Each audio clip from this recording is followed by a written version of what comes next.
Welcome to तुमसे तुम तक। दोस्तों, आज के एपिसोड में हम देखेंगे आर्या की जिंदगी का वो सच जो अब तक किसी ने नहीं सुना था। आर्या अनु और उसके परिवार के सामने बैठकर अपने बीते दिनों की कहानी सुनाता है। मैं भी तुम्हारी तरह ऐसी ही एक चाल में रहता था।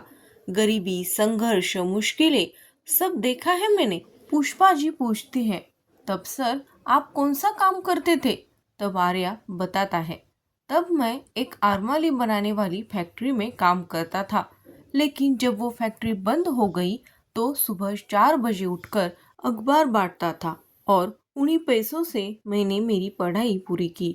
धीरे धीरे एक अच्छी कंपनी में काम किया और वही सीखा सब कुछ। उसी सीख के दम पर आज उसी कंपनी का मालिक बन गया हूँ। ये सुनकर अनु और उसका परिवार हैरान रह जाता है।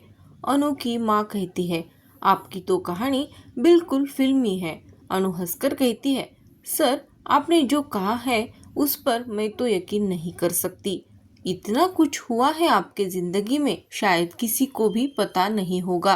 तभी आर्या अनु के पिताजी से कहते हैं, क्या आप मुझे कुछ दिन अपने घर में रहने देंगे?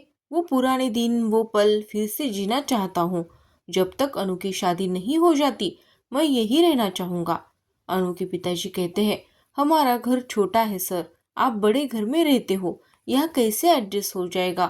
तब आर्या मुस्कुराकर बोलता है कि मुझे एडजस्ट करने की आदत है, मैं कर लूंगा। ऐसी जगह मैं रहा हूँ, ये तो बात मैंने आपको बताई है। तभी अनु बोल पड़ती है, एक शर्त है मेरी, हमारी शादी का खर्चा हम ही उठाएंगे। आर्या हंसकर कहता है, अरे भाई, शादी तुम्हारी है, खर्चा तुम ही करोगी। अनु कहती है, तो पैसे भी हम ही देंगे। आर्या बोलता है, हाँ, मैंने जो सामान लाया है उसका पैसा मैं तुमसे ही लेने वाला था, ये उसका बिल है। अनु देखती है और अनु वो सब पैसे आर्या को देती है। उसमें 2 रुपए कम पड़ जाते हैं। आर्या बोलता है, इसमें 2 रुपए कम है, और अनु बोलती है, हाँ मैं दे रही हूँ, और आर्या को वो 2 रुपए का कॉइन देती है। तभी आर्या उस सिक्के को उछाल कर कहता है, 2 रुपए की कीमत बहुत होती है बाबू, और सब हंस पड़ते हैं।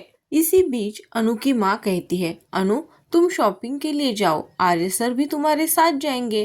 तभी अनु बोलती है, नहीं माँ, हम घर की साफ सफाई करते हैं, आप और पिताजी मार्केट में जाइए, मैं घर की साफ सफाई देखती हूँ। तभी अनु की माँ बोलती है, नहीं अनु, तुम अकेले कैसे कर लोगी? तब अनु बोलती है, मैं अकेले कहाँ हूँ, आर्य सर है ना यहाँ पे। तभी अनु के पिताजी बोलते हैं, अनु तुम ये क्या बात करी हो? जिनके घर में सब काम के लिए नौकर है वो हमारे यहाँ साफ सफाई करेंगे? तब अनु बोलती है, हाँ करेंगे ना, ये इसलिए तो यहाँ पे है ना सर, आप कर लोगे ना? तब आर्य बोलता है, तुम्हारी परमिशन है तो मैं कर लूंगा। अनु के माता पिता को ये बात थोड़ी सी खटकती है कि अनु कैसे आर्य सर से बात कर रही है। बाद में हम देखते हैं कि घर में सिर्फ अब अनु और आर्य ही होते हैं। अनु साफ सफाई कर रही होती है, तभी आर्य बोलता है कि मैं क्या काम करूं?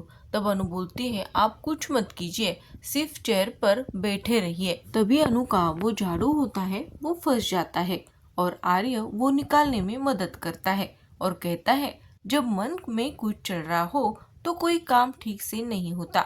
आर्य पूछता है, अनु मैं यहाँ पे हूँ, तुम्हें अच्छा नहीं लगा?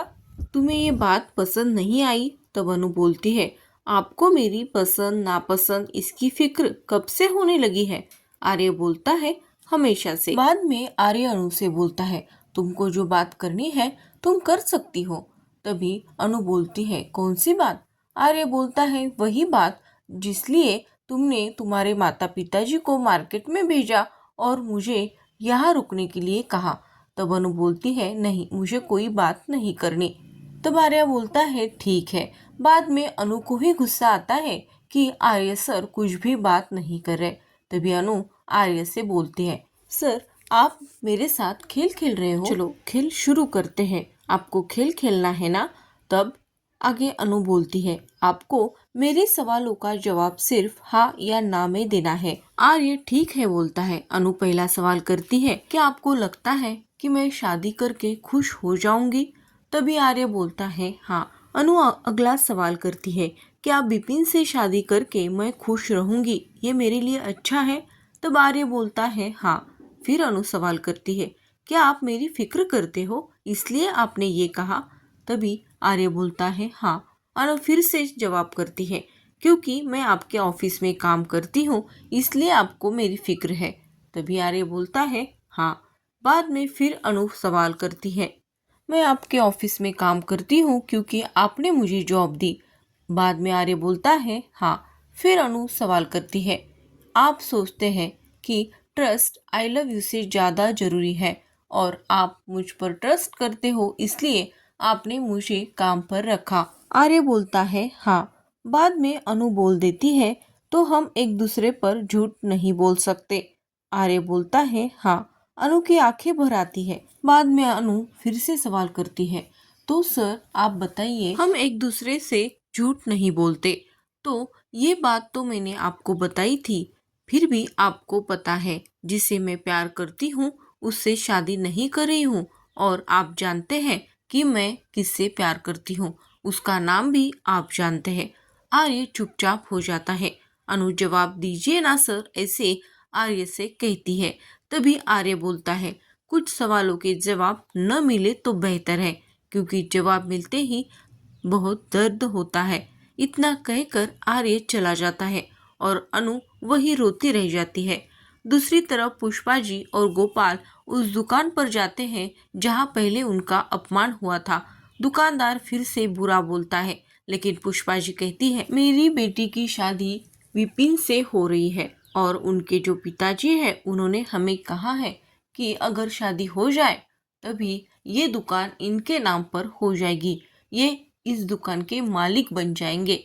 तब तुम क्या करोगे? तुम्हारे पास ना कोई अच्छे से बात करने का ढंग है, ना दूसरों की रिस्पेक्ट तुम करते हो, ना इसकी तुम्हें आदत है। और रही दूसरी बात, तो हमारे घर में एक ऐसे इंसान हमारे रिलेटिव बनकर आए हैं कि आप उनको देखते ही चौंक जाओगे और हमारी हैसियत भी आपको पता चल जाएगी। ऐसा पुष्पा जी दुकानदार को बोलती है। गोपाल पुष्पा जी को शांत बैठने के लिए कहते हैं, पर पुष्पा जी देखती है कि ये दुकानदार अभी भी हमारा अपमान कर रहा है। तो पुष्पा जी बोलती है, अगर आपको हमारी बात सच नहीं लग रही तो करो ना, रघुपति को फोन करो और पूछ लो।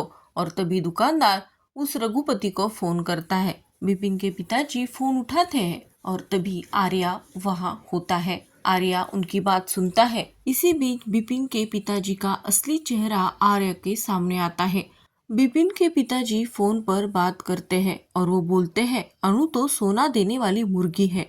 शादी के बाद हम आर्या के बिजनेस से अपने ऑर्डर निकलवा लेंगे। और आर्या ये सब सुनकर भड़क जाता है। उसको लगता था विपिन के माता पिताजी अच्छे संस्कार वाले हैं और अनु वहाँ पे खुश रहेगी। विपिन भी अनु से प्यार करता है, इसलिए अनु ने विपिन से शादी कर लेनी चाहिए, ऐसा आर्य ने सोचा था।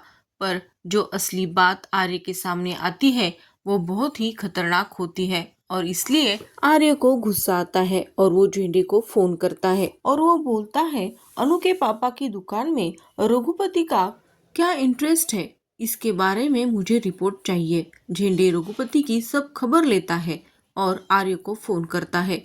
झेंडे बताता है, बिल्कुल सर, आदमी सही नहीं है। आर्य झेंडे से मिलता है। तब आर्य को सब कुछ पता चल जाता है, ये रघुपति का मकसद क्या है अनु की शादी के लिए, और आर्य सब बात जान जाता है।